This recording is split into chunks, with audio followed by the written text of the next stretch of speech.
যদিও আমি জানতাম যে যে কোনো দিন যে কোনো মুহূর্তে তুমি চাইলে আমার খুঁজে বের করতে পারো, আর এই ভয় আর এই আতঙ্কে আমি এতগুলো বছর পার করে দিছি।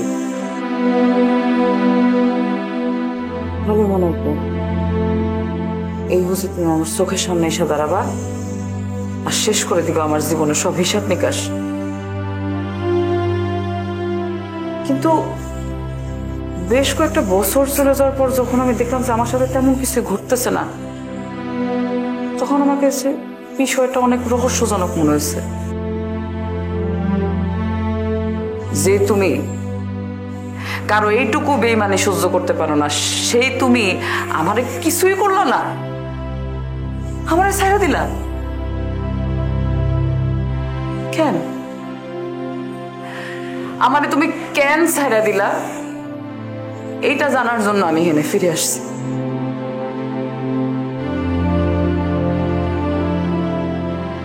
অনেক ছোট ছোট বিষয়ে তুমি অনেক মানুষকে অনেক বড় শাস্তি দিছো, আমারে কেন ছেড়ে দিছো? কেন কেন কেন?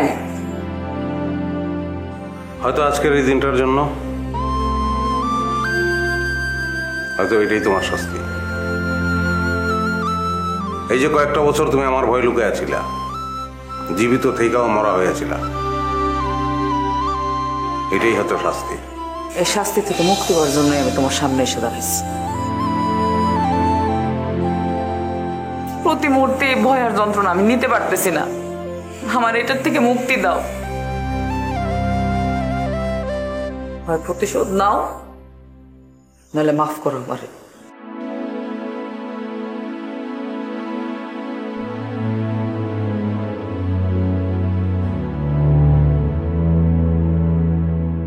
না, তুমি কিছু না বলে এইভাবে যাইতে পারো না।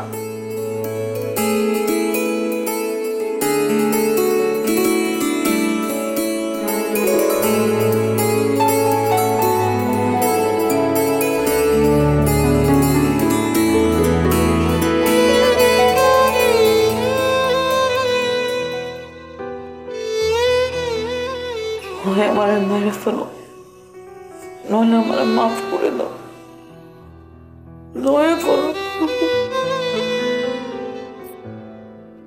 দয়া করো।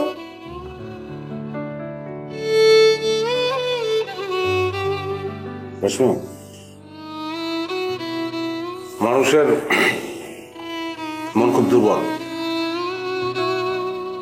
ঝামেলা বাড়ানোর দরকার নাই। তুমি আমার কাছ থেকে অনেক দূরে চলে যাও, যেখানে তুমি ছিলা। প্লিজ আর আমার সামনে এসো না।